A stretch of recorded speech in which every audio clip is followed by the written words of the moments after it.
विश्लेषण के कार्यक्रम सुनिए सच में आपका स्वागत है। मैं हूं मुकेश कुमार। तो दोस्तों शुरू करते हैं आज का सुनिए सच खास खबरों पर नजर डालते हुए। हाथरस कांड को लेकर राहुल प्रियंका सड़कों पर, योगी परेशान। बलरामपुर में भी दलित युवती से गैंग रेप, पुलिस की लीपापोती।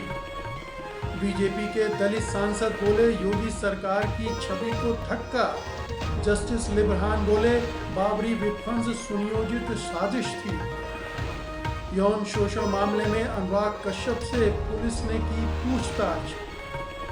खास खबरों पर नजर डालने के बाद अब वक्त है बड़ी खबरों के विश्लेषण का, लेकिन उसके पहले आपसे एक निवेदन है। निवेदन ये है कि आप ज़रूर ये मानते होंगे कि गोदी मीडिया खबरों के साथ न्याय नहीं करता है, वो सरकारी एजेंडे को आगे बढ़ाता है, सरकारी एजेंडे को सेट करता है मीडिया में। इसलिए ज़रूरी है कि स्वतंत्र पत्रकारिता का साथ दिया जाए, उसकी ताकत बना जाए। सत्य हिंदी की सदस्यता योजना इसी दिशा में एक बड़ा कदम है। इसमें आर्थिक योगदान देकर आप स्वतंत्र पत्रकारिता को मजबूती प्रदान कर सकते हैं। इसके लिए इस वीडियो के साथ दिए गए डिस्क्रिप्शन में जाइए, उसमें एक लिंक है, उसको क्लिक कीजिए। क्लिक करते ही आपके सामने सदस्यता योजना का पूरा ब्यौरा आ जाएगा और तब आप कोई भी सदस्यता अपने लिए चुन सकते हैं। हमें उम्मीद है कि अच्छी और सच्ची पत्रकारिता को बढ़ावा देने के लिए आप ऐसा ज़रूर करेंगे। तो आइए अब शुरू करते हैं आज की बड़ी खबरों के विश्लेषण का सिलसिला। सबसे पहले लेते हैं आज की सबसे बड़ी और प्रमुख खबर। हाथरस कांड के बाद अब राजनीतिक दल सक्रिय हो गए हैं, जिससे योगी सरकार की परेशानियां बढ़ गई हैं। हाथरस में हैवानियत की शिकार दलित युवती के परिजनों से मिलने जा रहे कांग्रेस के पूर्व अध्यक्ष राहुल गांधी और राष्ट्रीय महासचिव प्रियंका गांधी वाड्रा को पुलिस ने आज हिरासत में ले लिया। हालांकि शाम को उन्हें छोड़ दिया गया। पुलिस द्वारा रोके जाने के बाद और हिरासत से पहले राहुल गांधी ने पुलिस से कहा कि वो अकेले हाथरस जाने को तैयार हैं, लेकिन इसके बावजूद आप अगर हमें गिरफ्तार कर रहे हैं तो ये बताइए किस आधार पर। इसके बाद जब राहुल गांधी आगे बढ़े तो उनके साथ पुलिस ने धक्का मुक्की की, जिससे राहुल गांधी जमीन पर गिर पड़े। राहुल प्रियंका को हिरासत में लेने के बाद पुलिस ने कार्यकर्ताओं पर लाठी चार्ज भी किया, जिसमें कुछ कार्यकर्ता घायल भी हो गए। दरअसल पुलिस ने पहले ही हाथरस जिले की सीमा को सील कर दिया था और पूरे जिले में धारा 144 लगा दी गई थी। मीडिया कर्मियों को भी गांव से 1 किलोमीटर पहले ही रोक दिया गया, उनको गांव नहीं जाने दिया गया। पीड़िता के साथ जिस तरह की दरिंदगी हुई व उसकी मौत के बाद जिस तरह से उसके परिवार के साथ प्रशासन पेश आया है, उससे योगी सरकार को आम लोगों के गुस्से का सामना करना पड़ रहा है और अब एक और राजनीतिक मोर्चा भी खुल गया है। तो जाहिर है कि उत्तर प्रदेश की सरकार बुरी तरह से परेशान है, घबराई हुई है, क्योंकि राजनीतिक दलों को परिजनों से मिलने न देना ये उसी घबराहट का परिणाम है। अन्यथा सरकार इस तरह से रोका टोकी नहीं करती हैं। आमतौर पर जब भी इस तरह की घटनाएं होती हैं तो विपक्षी दलों के नेता, सांसद, मंत्री उस इलाके में जाते हैं, उन पीड़ितों से मिलते हैं, उन्हें आश्वासन देते हैं, भरोसा देते हैं, उनके साथ खड़े होने की बात करते हैं। ये एक सामान्य प्रक्रिया है, लेकिन उत्तर प्रदेश अब सामान्य प्रदेश नहीं रह गया है, वो योगी का प्रदेश हो गया है। वो ठोको राज है, जंगल राज है, गुंडा राज है, जैसा बहुत सारे लोग आरोप लगाते हैं। तो वहाँ अब कानून की कम चलती है, योगी जी की ज़्यादा चलती है और वो किसी भी राजनीतिक दल को किसी भी तरह की छूट देने के लिए तैयार नहीं रहते हैं, भले ही वो एक लोकतांत्रिक प्रक्रिया का हिस्सा हो और विपक्ष को अपनी गतिविधियां चलाने के लिए एक गुंजाइश की ज़रूरत होती है और वो उसे मिलने चाहिए, उसका लोकतांत्रिक हक है। लेकिन योगी सरकार किसी भी तरह से दूसरे दलों को जनता के साथ जुड़ने, जनता के साथ संवाद करने, जनता के सुख दुख बांटने की गुंजाइश भी नहीं देना चाहती है। उसके अंदर इतनी घबराहट भर चुकी है और जाहिर है कि हाथरस कांड चूँकि इतना बड़े पैमाने पर उभर आया है और उसमें पुलिस प्रशासन और सरकार की नाकामियां नहीं, उनकी आपराधिक लापरवाहियां और आपराधिक षड्यंत्र भी सामने आ गए हैं। जिस तरह से आधी रात को पीड़िता को खेत में जलाया गया बिना परिजनों की सहमति के, तो एक घबराहट है। अब सवाल उठता है कि क्या ये जो उत्तर प्रदेश में 2.5-3 साल, 3 साल, 3.5 साल में स्थितियां बनी हैं, उसके बाद एक तरह से ये सिद्ध हो चुका है कि उत्तर प्रदेश को चलाने में आदित्यनाथ योगी नाकाम साबित हो गए हैं। और अब ये बातें भी उठने लगी हैं कि उन्हें हटा दिया जाना चाहिए। बहन मायावती ने तो राष्ट्रपति शासन की बात भी की है, लेकिन ये ज़रूर है कि योगी आदित्यनाथ अब उत्तर प्रदेश में नाकाम साबित हो गए हैं। उन्हें हटाया जाएगा या नहीं हटाया जाएगा, काफ़ी कुछ निर्भर करता है। पार्टी अपनी चुनावी संभावनाओं को देखकर ये तय करेगी। ऐसे में जब वो हिंदुत्ववादी राजनीति कर रही है तो हिंदुत्ववाद के प्रतीक योगी जी को हटाना फायदेमंद होगा या नुकसानदेह होगा, ये उसका कैलकुलेशन होगा। और ये हम सब जानते हैं कि मोदी शाह का वरद हस्त है योगी आदित्यनाथ पर, इसलिए पार्टी के अंदर उनको हटाने की मांग उस तरह से नहीं होगी। अलबत्ता बेचैनी ज़रूर है। तो अब वो समय आ रहा है जब योगी के नेतृत्व के बारे में प्रश्न उठने लगे हैं, उनको हटाने के बारे में सवाल और मांगें उठने लगी हैं। जाहिर है कि अब योगी दबाव में है, उत्तर प्रदेश की सरकार दबाव में है, बीजेपी दबाव में है। आने वाले दिनों में ये क्या रूप लेता है ये हमको देखना होगा। लेकिन इसका दूसरा पक्ष ये है कि कांग्रेस जिस तरह से सड़कों पर उतर रही है अब एक के बाद एक घटनाओं में, और ख़ासतौर से यूपी में उसका जो फोकस है, जो प्रियंका गांधी की कमान संभालने के बाद से शुरू हुआ है। और हमने देखा कि सोनभद्र में जिस तरह से नरसंहार हुआ था, उस वहाँ से प्रियंका ने मोर्चा खोला था। उसके बाद एक कई ऐसे मौके आए हैं जब वो सीधे प्रशासन से और वहाँ की सरकार से टक्कर ले रही हैं। और ये एक और मौका है जब राहुल और प्रियंका दोनों हाथरस जा रहे थे। तो जाहिर है कि इसका एक बहुत तगड़ा पॉलिटिकल मैसेज, राजनीतिक संदेश उत्तर प्रदेश की आवाम को जा रहा है। और इस बहाने कांग्रेस अपने आप को वहाँ जिंदा कर रही है, क्योंकि हम सब जानते हैं उत्तर प्रदेश में कांग्रेस बहुत कमज़ोर ताकत बन चुकी थी, चौथे पाँचवें नंबर की ताकत हो चुकी है। और उसे रिवाइव करने के लिए एक बड़े पैमाने पर इसी तरह के संघर्ष और जुझारूपन की ज़रूरत है, जो कांग्रेस में अब धीरे धीरे दिख रहा है। कितना आगे बढ़ेगी, कितना संघर्ष करेगी, ये जज्बा कितने दिनों तक चलेगा, और इस तरह की घटनाओं पर कांग्रेस का रिएक्शन किस तरह से त्वरित और ठोस होगा, इस पर निर्भर करेगा कि कांग्रेस आगे अपना रास्ता कैसे बनाती है। लेकिन ये दूसरे दलों के मुकाबले पहल करके राहुल प्रियंका ने, चाहे वो समाजवादी पार्टी हो चाहे बसपा हो, एक लीड तो बढ़त तो ले ही ली है योगी सरकार के खिलाफ खड़े होने के मामले में। आइए अब अगली खबर लेते हैं। हाथरस में दलित की बेटी के साथ हुए जुल्मों का शोर अभी थमा भी नहीं था कि बलरामपुर से ऐसी ही एक और खौफनाक घटने का समाचार है। बलरामपुर में 22 साल की एक दलित युवती के साथ दो लोगों ने सामूहिक बलात्कार किया और उसके दोनों पांव और कमर को तोड़ डाला। ये घटना बलरामपुर जिले के गैसाड़ी गांव में मंगलवार को हुई। बीकॉम दूसरे वर्ष की ये छात्रा अपनी फीस जमा कराने के लिए घर से निकली थी। परिवार का कहना है कि वो एक प्राइवेट फर्म में काम भी करती थी। उन्होंने कहा कि जब वो वापस लौट रही थी तो उसका अपहरण करके उसके साथ बलात्कार किया गया। दबंगों ने बलात्कार की वारदात को अंजाम देने और फिर उसे बुरी तरह से पीटने मारने के बाद दलित रिक्शे पर बैठाकर घर भेज दिया। युवती उस वक्त अचेत अवस्था में थी। परिजनों ने कहा है कि उनकी बेटी के दोनों पैर और कमर की हड्डी तोड़ दी गई थी। हालत गंभीर होने पर परिवार वाले उसे लखनऊ के किसी अस्पताल में ले जा रहे थे, लेकिन उसने रास्ते में ही दम तोड़ दिया। परिजनों ने आरोप लगाया है कि उनकी बेटी को बलात्कार से पहले कोई इंजेक्शन भी लगाया था। युवती की मां ने रोते हुए कहा, जब मेरी बच्ची लौटी तो वो बोल और खड़ी भी नहीं हो पा रही थी। उसने कहा, मुझे बहुत दर्द हो रहा है, मैं जिंदा नहीं बचूंगी, मुझे बचा लो, मैं मरना नहीं चाहती। हाथरस की ही तरह बलरामपुर पुलिस ने भी कहा है कि पैर व कमर तोड़ने वाली बात सही नहीं है, क्योंकि पोस्टमार्टम रिपोर्ट में इसकी पुष्टि नहीं हुई है। जबकि यहाँ पर भी युवती के परिजन चीख चीख कर कह रहे हैं कि अभियुक्तों ने बेरहमी दिखाते हुए उनकी बेटी के दोनों पांव और कमर को तोड़ डाला था। पुलिस ने युवती के भाई की शिकायत पर शाहिद और साहिल नाम के दो लोगों को सामूहिक बलात्कार और हत्या के आरोप में गिरफ्तार किया है। पुलिस ने कहा है कि एक किराने की दुकान के पीछे बने कमरे में इस युवती के साथ बलात्कार की वारदात को अंजाम दिया गया। पुलिस के मुताबिक पीड़िता की सैंडल कमरे के बाहर मिली हैं और इस किराने की दुकान का मालिक इस घटना का प्रमुख अभियुक्त बताया जा रहा है।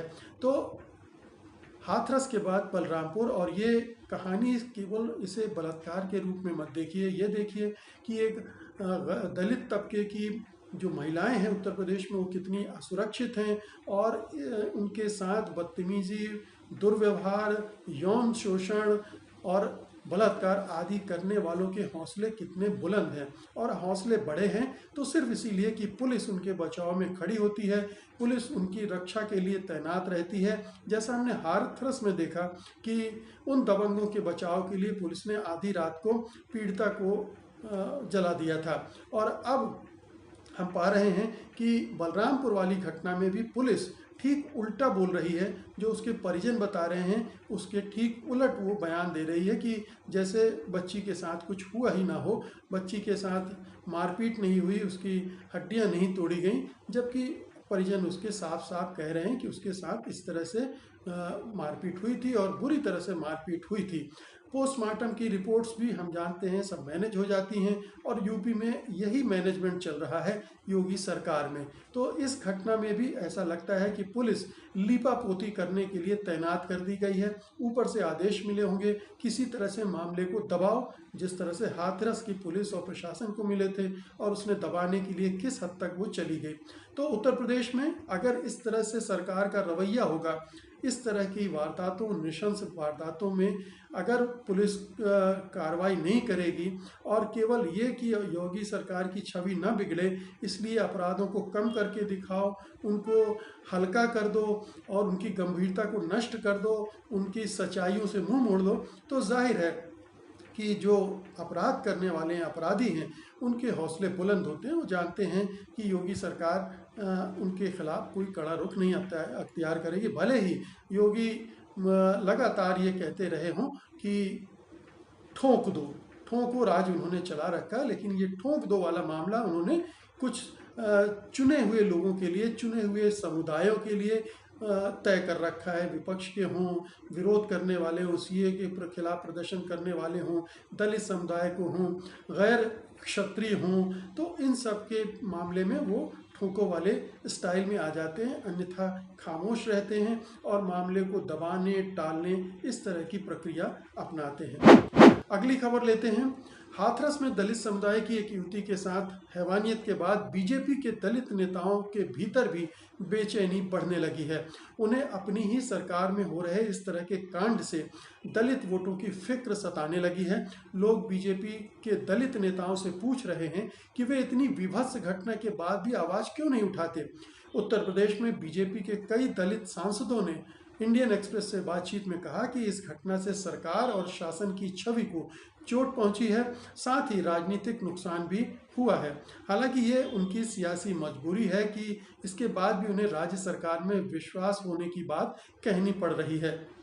बहरहाल उत्तर प्रदेश बीजेपी के 4 दलित सांसदों ने हाथरस मामले में पुलिस की कार्रवाई की निंदा की है और कहा है कि इसकी उचित जांच होनी चाहिए। उन्होंने परिवार को शामिल किए बिना युवती का दाह संस्कार करने पर भी सवाल उठाए हैं।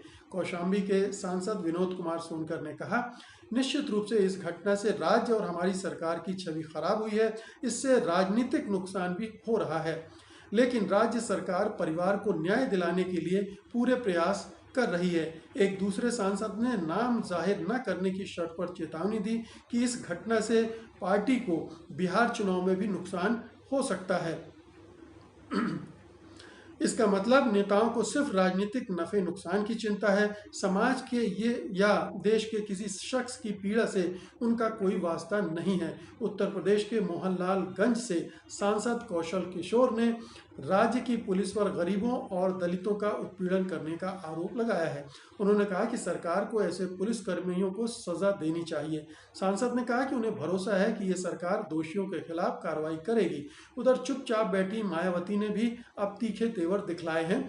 गुरुवार को न्यूज़ एजेंसी ANI के लिए दिए इंटरव्यू में बीएसपी सुप्रीमो ने कई सालों योगी आदित्यनाथ को निशाने पर नहीं लिया था, लेकिन अब कहा है कि हाथरस की घटना के बाद मुझे ऐसा लग रहा था कि यूपी में बीजेपी की सरकार कुछ हरकत में आएगी, लेकिन अब तो बलरामपुर में भी दलित छात्रा के साथ ऐसी ही घटना हुई है।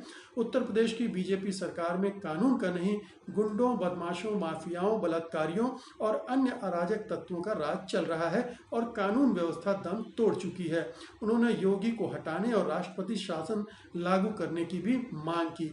तो अब देखिए कि जब ये एक के बाद एक दलित लड़कियों के साथ, बच्चियों के साथ बलात्कार की घटनाएं, सामूहिक बलात्कार की घटनाएं आ रही हैं, उसमें पुलिस और प्रशासन की भूमिका बहुत ही संदिग्ध है, बल्कि एक तरफा है, अपराधियों को बचाने वाली है। तो अब बीजेपी के अंदर भी खलबली है, खासतौर से उनमें जो दलित की राजनीति के आधार पर आगे बढ़े हैं। बीजेपी के जो दलित सांसद हैं, उनकी छवि, उनकी क्रेडिबिलिटी इसी पर डिपेंड करती है कि वो दलितों के मामले में कितने संवेदनशील हैं, दलितों के मुद्दों को किस तरह से उठाते हैं। लेकिन अब वो आगे पीछे कुआं पीछे खाई वाली स्थिति में फंस गए हैं। ना तो वो खुलकर विरोध कर पा रहे हैं और ना खुलकर समर्थन कर पा रहे हैं, क्योंकि वो उस पार्टी के सांसद हैं जो पार्टी ये सब इस तरह की घटनाओं को रोकने में नाकाम हो रही है, बल्कि ये कहें कि इस तरह के अपराधियों को संरक्षण देने की हद तक जा रही है। ऐसे बहुत सारे मामले हो चुके हैं जो ये बात साबित करते हैं।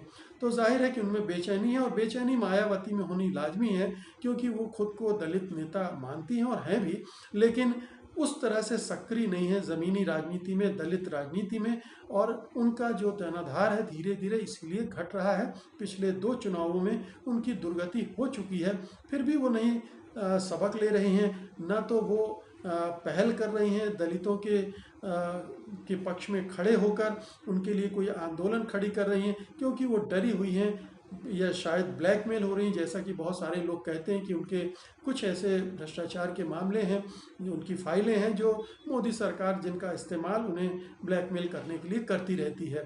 और दूसरी तरफ प्रियंका गांधी लीड ले रही हैं, तो ये चिंता भी उनको सता रही है, इसलिए वो आक्रामक बयान दे रही हैं, योगी को हटाओ, योगी सरकार को बर्खास्त करो, राष्ट्रपति शासन लगाओ। तो अब उनकी भाषा थोड़ा सा बदल रही है। अच्छी बात है, बदलना चाहिए अगर समझ आ जाए। अब चुनाव भी करीब आ रहे हैं, तो चुनाव करीब आ रहे हैं तो उसके पहले भी राजनीतिज्ञों की भाषाएं बदलती हैं, तो लाजमी है कि मायावती बदल रही हैं। और ये लेकिन ये जब तक वो ज़मीन पर नहीं उतरेंगी, जब तक वो दलितों के साथ खड़ी नहीं होंगी, जब तक वो बीजेपी के खिलाफ, योगी सरकार के खिलाफ मोर्चा नहीं खोलेंगी, तब तक उनकी विश्वसनीयता बहाल नहीं होगी। वो यही माना जाएगा कि वो बीजेपी का खेल खेल रही हैं और कांग्रेस से घबराकर कांग्रेस की काट कर रही हैं। इससे ज़्यादा वो आगे नहीं जाना चाहती हैं। और आइए अब अगली खबर लेते हैं। सीबीआई की विशेष अदालत ने भले ही सबूतों के अभाव में बाबरी मस्जिद विध्वंस में साजिश से इनकार कर दिया हो और सभी आरोपियों को बरी कर दिया हो, लेकिन जस्टिस मनमोहन सिंह लिब्रहान का कुछ और ही कहना है। लिब्रहान आयोग के अध्यक्ष रहे मनमोहन सिंह लिब्रहान का कहना है कि बाबरी मस्जिद विध्वंस एक साजिश थी और मुझे अब भी इस पर भरोसा है। 6 दिसंबर 1992 को बाबरी मस्जिद विध्वंस के मामले की जांच के लिए लिब्रहान आयोग का गठन किया गया था। इसके अलावा सुप्रीम कोर्ट के ही कम से कम 2 आदेशों में बाबरी विध्वंस मामले में साजिश की बात कही गई थी। इसमें से एक आदेश तो पिछले साल नवंबर का ही है, जब अयोध्या टाइटल सूट पर सुप्रीम कोर्ट ने फैसला सुनाया था, और दूसरा आदेश 2017 का था, जब इस मामले में सुप्रीम कोर्ट में सुनवाई चल रही थी। और सुप्रीम कोर्ट के इन दोनों आदेशों में क्या कहा गया, इससे पहले ये जान ले कि जस्टिस लिब्रहान क्या मानते हैं। इंडियन एक्सप्रेस से बातचीत में जस्टिस लिब्रहान ने कहा, मैंने पाया कि ये एक साजिश थी, मुझे अभी भी इस पर पूरा विश्वास है। मेरे सामने पेश किए गए सभी साक्ष्यों से ये साफ था कि बाबरी मस्जिद विध्वंस की सुनियोजित योजना बनाई गई थी। मुझे याद है कि उमा भारती ने स्पष्ट रूप से इसकी जिम्मेदारी ली थी। ये कोई एक अनदेखी ताकत नहीं थी जिसने मस्जिद को ध्वस्त किया, बल्कि वो इंसान थे। उन्होंने आगे कहा कि मेरे निष्कर्ष सही, ईमानदार और भय या किसी अन्य पूर्वाग्रह से मुक्त थे। साजिश की ऐसी बात सुप्रीम कोर्ट ने भी की थी। सुप्रीम कोर्ट की संविधान पीठ जब 9 नवंबर 2019 को राम जन्मभूमि के टाइटल सूट को लेकर फैसला सुना रही थी, तब उसने कहा था कि बाबरी मस्जिद विध्वंस सोची समझी कार्रवाई थी। बेंच में शामिल तत्कालीन मुख्य न्यायाधीश रंजन गोगोई, मौजूदा मुख्य न्यायाधीश S.A. Bobde, justice D.Y. Chandrachud, justice Ashok Bhushan और S.A. नज़ीर ने कहा था कि विवाद के लंबित रहने के दौरान सोच समझकर सार्वजनिक पूजा स्थल को तहस नहस करते हुए मस्जिद के ढांचे को गिराया गया था। मुसलमानों को गलत तरीके से एक मस्जिद से वंचित किया गया है, जिसे 450 से भी साल से पहले भी बनाया गया था। इससे 2 साल पहले 19 अप्रैल 2017 को जस्टिस पिनाकी चंद्र घोष और रोहिंटन F. नरीमन की पीठ ने बाबरी मस्जिद के विध्वंस को भारत के संविधान के धर्मनिरपेक्ष ताने बाने को झकझोर देने वाले अपराध के रूप में बताया था। इस बेंच ने साजिश रचे जाने की जांच के सवाल को उठाया था और लखनऊ में इसकी सुनवाई के लिए केस को स्थानांतरित किया था। तो साफ जाहिर है कि जो फैसला आया है वो राजनीति से प्रभावित है या सही फैसला नहीं है। ये फैसला अन्याय है। इस पूरे अपराध इस फैसले में न्याय था ही नहीं। स्पष्ट रूप से जितने भी प्रमाण हैं, जितने भी सबूत हैं, पत्रकार हैं और जिस तरह की कार्रवाइयाँ हुई, सब एक तरफ से यही साबित करते हैं कि ये साजिश थी, सोची समझी योजना थी और बाबरी मस्जिद को ढहाने का पूरा प्लान था जो कि संघ परिवार ने बनाया था। एक आपराधिक समूह की तरह उसने काम किया था, कानून व्यवस्था को धोखा दिया था, संविधान को धोखा दिया था, सुप्रीम कोर्ट को धोखा दिया था और तमाम जो इंस्टीट्यूशन है उनको धोखा देते हुए काम किया गया था। तो अगर इस अदालत ने इन लोगों को बरी कर दिया है, इसका मतलब ये नहीं है कि ये निर्दोष थे। ये दोषी थे, पक्की तौर पर दोषी थे। ये और बात है कि अदालत ने जो सबूत या साक्ष्य उसके सामने रखे गए उन पर भरोसा नहीं किया, उनको माना नहीं। क्यों नहीं माना, क्यों भरोसा नहीं किया, इसके बहुत सारे कारण हो सकते हैं जिन पर हम नहीं जाना चाहते हैं। आप भी समझते हैं और हम भी समझते हैं कि CBI किसके हाथों का खिलौना है और जिस तरह से जुडिशरी को प्रभावित किया जा रहा है हम इससे भी परिचित हैं। तो जो अदालत का फैसला आया है, चाहे वो टाइटल सूट का फैसला पिछले साल आया हो और चाहे इस साल जो फैसला अक्टूबर में भी 2 दिन पहले आया है, ये दोनों ही फैसले विवादास्पद हैं, संदेहों और सवालों से घिरे हुए हैं और इनमें सच्चाई नाम मात्र की नहीं है। ये एक राजनीतिक फैसले हैं और इन पर हमेशा ही सवाल खड़े किए जाते रहेंगे, भले ही संघ परिवार और इस सरकार ने अपनी मन की कर ली हो, लेकिन सच कुछ और है। आज की अंतिम खबर लेते हैं। यौन शोषण के आरोप झेल रहे फिल्म मेकर अनुराग कश्यप से आज मुंबई के वर्सोवा पुलिस ने पूछताछ की। घंटों तक चली पूछताछ में उनसे अभिनेत्री पायल घोष द्वारा लगाए गए आरोपों पर सवाल किए गए। बता दें कि अभिनेत्री पायल घोष ने अनुराग कश्यप के खिलाफ यौन शोषण के अलावा कई सनसनीखेज आरोप लगाते हुए शिकायत दर्ज करवाई है। अनुराग को 11 बजे बुलाया गया था, लेकिन उस समय से पहले ही सुबह 10 बजे थाने पहुंच गए। अनुराग के साथ उनके वकील भी थाने पहुंचे। अनुराग कश्यप से पुलिस ने पायल घोष से पहली मुलाकात, पहली बार परिचय से लेकर फोन मैसेजेस के बारे में सवाल किए हैं। पायल घोष जहां एक और अनुराग कश्यप की गिरफ्तारी की मांग कर रही, वहीं अनुराग ने वकील के जरिए बयान जारी करते हुए सभी आरोपों को खारिज किया है।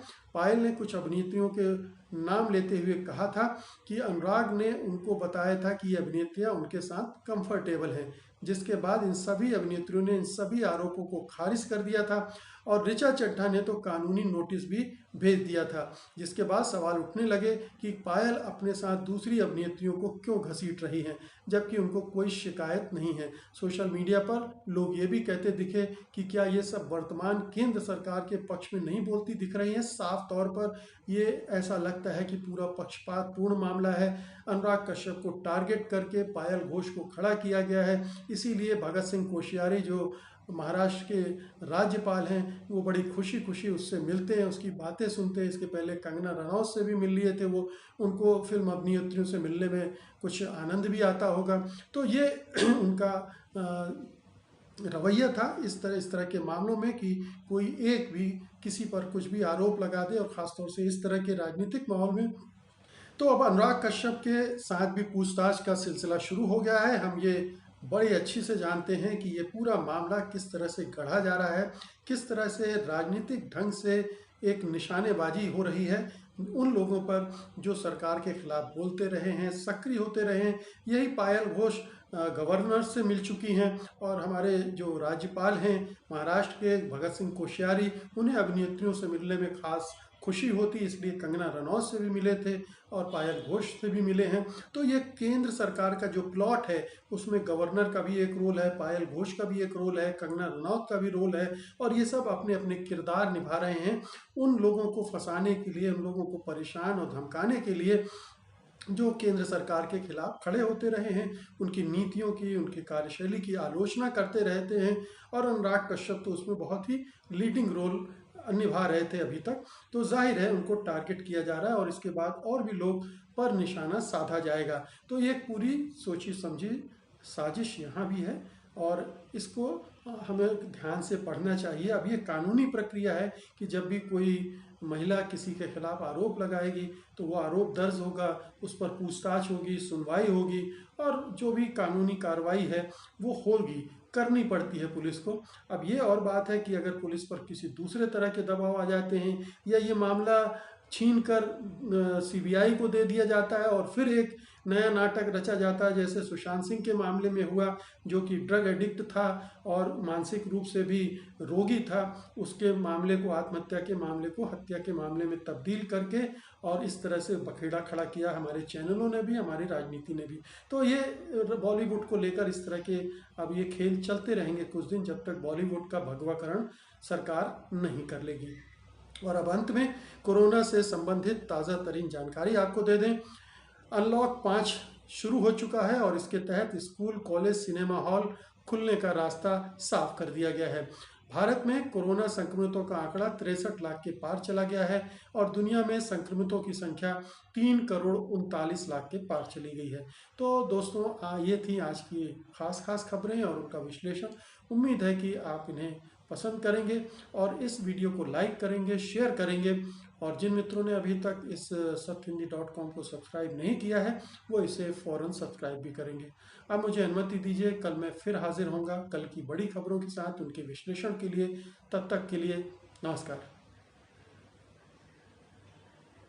सत्य हिंदी के और वीडियोस को देखने के लिए हमारे YouTube चैनल को सब्सक्राइब करें और सीधे नोटिफिकेशन पाने के लिए बेल आइकन दबाएं।